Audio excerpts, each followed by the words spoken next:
May the name of the Lord be glorified.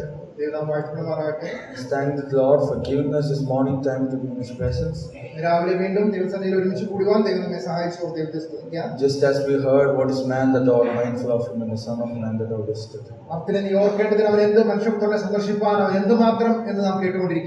But still God loved us and He came down and visited us.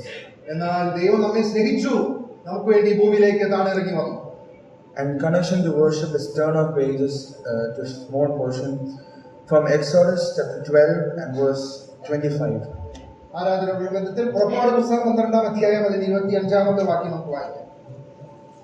And it will come to pass when you come to the land which the Lord will give you, just as He promised, that you shall keep this service.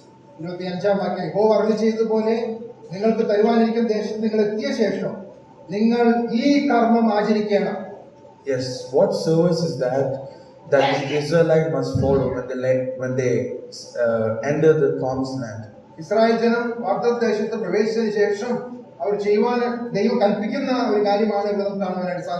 From verse 21 to 23, in fact from verse 21 to 22, the whole passage, the whole chapter of 12 speaks about the whole Passover thing.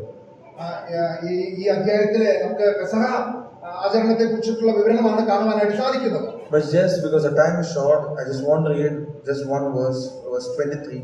For the Lord shall pass through to strike the Egyptians, and then he shall see the blood on the lintel and on two doorposts. The Lord will pass over the door and not allow the destroyer to come into your house to strike you. എന്നാൽ കുറുമ്പടിമേലും കട്ടളക്കാൽ രണ്ടിന്മേലും രക്തം കാണുമ്പോൾ യഹോവ വാതിൽ ഒഴിഞ്ഞ് കടന്നു പോകും. We can see this is the last judgment to the land of Egypt. മിസ്രൈമിലെ ജനത്തെ ദൈവം ന്യായം വിധിക്കുമ്പോൾ അവസാനത്തെ ന്യായവിധിയായിട്ടാണ് ഇത് നമുക്ക് കാണുവാനായിട്ട് സാധിക്കുന്നത്. For we can see He has done many wonders to the last 9 plagues. കഴിഞ്ഞ ആ 9 ന്യായവിധികളിലും ദൈവം അത്ഭുതകരമായ രീതിയിൽ ദൈവത്തിന്റെ കരം പ്രവർത്തിക്കുന്നത് നമുക്ക് കാണാനായിട്ട് സാധിക്കുന്നു. And all 9 plagues are direct intuition to the gods of Egypt. ആ 9 ബാധകളും ഇസ്രായേലിലെ ആ ദേവന്മാർക്ക് എതിരായിട്ടുള്ളതായിരുന്നു എന്ന് നമുക്ക് കാണാനായിട്ട് സാധിക്കും. And now in the last plague, God is demanding, or God is showing His authority over man himself. എന്നാൽ ഇവിടെ ഈ ഒടുവിലത്തെ ബാധയിലെ ദൈവം മനുഷ്യന്റെ മേലുള്ള തന്റെ അധികാരത്തെ വെളിപ്പെടുത്തുകയാണ്. And we can see the angel of the Lord shall pass through all the house of Egypt, including the Israelites. ആ സംഹാരകൻ എല്ലാ വീടുകളിലേക്കും അവിടെ സന്ദർശിക്കുന്നതായിട്ട്, ഇസ്രായേൽ മക്കളുടെ ഉൾപ്പെടെയുള്ള വീടുകളെ സന്ദർശിക്കുന്നതായിട്ട് നമുക്ക് അവിടെ ദൈവത്തിന്റെ പദ്ധതി കാണുവാനായിട്ട് സാധിക്കും. And yes, the Israelites would also die if the doorpost wasn't tinted with the blood. ആ ഇസ്രായേൽ മക്കളുടെ ഭവനങ്ങളിലും ആദിജാതന്മാർ കൊല്ലപ്പെടുമായിരുന്നു, രക്തം കട്ടളക്കാലിന്മേലും കുറുപടിമേലും കണ്ടില്ലായിരുന്നെങ്കിൽ. But here we can see the Lord is giving a solution for their problem. അവരുടെ ആ പ്രശ്നത്തിന് ഒരു പരിഹാരം ദൈവം നിർദ്ദേശിച്ചതായിട്ട് കാണുവാനായിട്ട്. Moses calls all the elders of Israel and tells them these instructions. ആ ഇസ്രായേലിലെ ആ മുഖ്യന്മാരെ വിളിച്ചു വരുത്തി മോശ ഈ കാര്യം അവരെ അറിയിക്കുകയാണ്. And yes, the angel of the Lord passed to all the houses of Egypt. ആ സംഹാരദൂതൻ ഇസ്രായേലിലെ എല്ലാ ഭവനങ്ങളിലൂടെ കടന്നുപോയപ്പോൾ, but we can see that there wasn't wailing from the children of Israel, but there was wailing from the children of Egypt. ഇസ്രായേലിലെ ഭവനങ്ങളിലൊക്കെ വലിയ നിലവിളിയുടെ ശബ്ദം ഉണ്ടായപ്പോൾ ഇസ്രായേലില് അങ്ങനെയുള്ള നിലവിളി ഉണ്ടായില്ല എന്ന് നമുക്ക് കാണാം. What do we have in connection with this? എന്താണ് നമുക്ക് ഈ ബന്ധത്തിൽ ഓർക്കുവാനായിട്ടുള്ളത്? We are all being bought by the blood of God, blood of Christ. നമ്മളെല്ലാവരും കർത്താവായ യേശുവിന്റെ രക്തത്താൽ വിലയ്ക്ക് വാങ്ങപ്പെട്ടവരാണ്. And that is the great and precious blood. കർത്താവായ യേശുവിന്റെ വിലയേറിയ രക്തം. Let's read 1 Peter chapter 1 and verse 18 ഒന്ന് പത്രോസിന്റെ ലേഖനം and 19.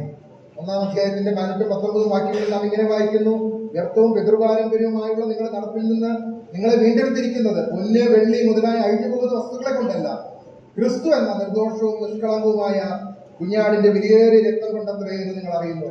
But with the precious blood of Christ our Lamb. ക്രിസ്തു എന്ന നിർദോഷവും നിഷ്കളങ്കവുമായ കുഞ്ഞാടിന്റെ വിലയേറിയ രക്തം.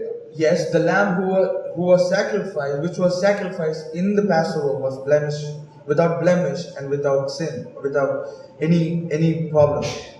ഊനമില്ലാത്ത കുഞ്ഞാടിനെയാണ് പെസഹ കുഞ്ഞാടായിട്ട് തെരഞ്ഞെടുക്കുന്നതും അതിനെയാണ് അറക്കുന്നത്. And we can see Jesus Christ, who is the blemishless lamb. ഇവിടെ കർത്താവായ യേശു ക്രിസ്തുവിനെ ഊനമില്ലാത്ത കുഞ്ഞാടായിട്ട്, നിഷ്കളങ്കമായ കുഞ്ഞാടായിട്ട് നമുക്ക് കാണുവാനായിട്ട്. And he has delivered us from all the corruptible things. എല്ലാ പാപത്തിൽ നിന്നും നാശത്തിൽ നിന്നും നമ്മെ വീണ്ടെടുത്ത ആ കർത്താവിനെ നമുക്ക് കാണുവാനായിട്ട്. And the reason why each one of us are sitting here is because of that blood. രാവിലെ നാം ഇവിടെ ആയിരിക്കുന്നത് ആ ക്രൂശിൽ ചിന്തപ്പെട്ട വിലയേറിയ രക്തത്തിന്റെ കാരണത്താലാണ്. Let me tell you, it is not by our works or the great deeds that we have done. When God looks at us, says, "Oh, you did a great deed. Come to my presence." No, not like that. നമ്മൾ ഏതെങ്കിലും പ്രവൃത്തി കൊണ്ടോ നമ്മൾ എന്തെങ്കിലും ചെയ്തുകൊണ്ടോ അല്ല ഇന്ന് രാവിലെ നാം ഇങ്ങനെ ദൈവസന്നിധിയിലായിരിക്കുന്നത്. God says, "When I look into you, I see sin in you, and I am supposed to punish you because I am a just God." ആ നീതിമാനായ ദൈവം പറയുന്നത്, ഞാൻ നിങ്ങളെ നോക്കുമ്പോൾ നിങ്ങളിൽ പാപം കാണുന്നു, നിങ്ങളെ ശിക്ഷിക്കാതെ ഇരിക്കാനായിട്ട് സാധിക്കുകയില്ല എന്ന് ദൈവം പറയുകയാണ്. But why is he not punishing us? എന്നാൽ എന്തുകൊണ്ടാണ് ദൈവം നമ്മെ ശിക്ഷിക്കാതിരുന്നത്? Why is he not condemning us to the eternal fire? എന്തുകൊണ്ടാണ് നമ്മെ ന്യായം വിധിച്ച് നിത്യ നരകത്തിലേക്ക്, നിത്യശിക്ഷാവിധിയിലേക്ക് അയക്കാത്തത്? Because when he sees us, our heart is tinted with the blood of Jesus. കാരണം നമ്മെ കർത്താവായ യേശുക്രിസ്തുവിന്റെ രക്തത്തിന്റെ ആ വിലയായി സമ്പാദ്യമായിട്ടാണ് ദൈവം നമ്മെ കാണുന്നത്. And the power of the blood makes us whole again and come to the presence of God boldly. ആ കുഞ്ഞാടിന്റെ രക്തത്താൽ കഴുകപ്പെട്ടവരായിട്ട്, ശുദ്ധിയുള്ളവരായിട്ട് നാം ധൈര്യത്തോടെ അവന്റെ സന്നിധിയിലേക്ക് കടന്നു വരുവാനായിട്ട് ദൈവം നമ്മെ സഹായിക്കും. And that is why John the Baptist says, "Behold the Lamb of God who takes away the sins of this world." അതുകൊണ്ടാണ് കടന്നു പോകുന്ന യേശു കർത്താവിനെ നോക്കിക്കൊണ്ട് യോഹന്നാൻ സ്നാപകൻ ഇങ്ങനെ പറഞ്ഞത്, ഇതാ ലോകത്തിന്റെ പാപത്തെ ചുമന്നൊഴിക്കുന്ന ദൈവത്തിന്റെ കുഞ്ഞാട്. And indeed he bore our sins. He took our punishment on the cross. കർത്താവായ യേശു ക്രിസ്തു നമ്മുടെ പാപവും ശാപവും ഏറ്റുകൊണ്ട് ക്രൂശിൽ നമുക്ക് വേണ്ടി യാഗമായി. The cross wasn't the punishment, but the wrath of God which was poured on him was the punishment. അവന്റെ മേൽ ചൊരിയപ്പെട്ട ദൈവത്തിന്റെ കോപാഗ്നി അതായിരുന്നു ദൈവം അവനെ കൊടുത്ത വലിയ ശിക്ഷ. And that great Lamb of God died for you and me. ആ ദൈവത്തിന്റെ കുഞ്ഞാട് നമുക്ക് ഓരോരുത്തർക്കും വേണ്ടി ക്രൂശിൽ യാഗമായി. And that blood saved us. ആ രക്തത്താൽ വീണ്ടെടുക്കപ്പെട്ട ദൈവമക്കളാണ് നാം. Let us worship the Lord. Let us give him glory and worship him, for he is just and righteous God, at the same time who loved us and took everything from us, the sin from our life, and saved us. നീതിമാനായ ദൈവം നമ്മെ സ്നേഹിച്ചവൻ, നമ്മുടെ പാപം പോക്കി നമ്മെ രക്ഷിച്ചവൻ. ആ വലിയവനായ ദൈവത്തെ നമുക്ക് ആരാധിക്കാം, മഹത്വപ്പെടുത്താം. May the name of the Lord be glorified. അവന്റെ വിലയേറിയ നാമം വാഴ്ത്തപ്പെടും.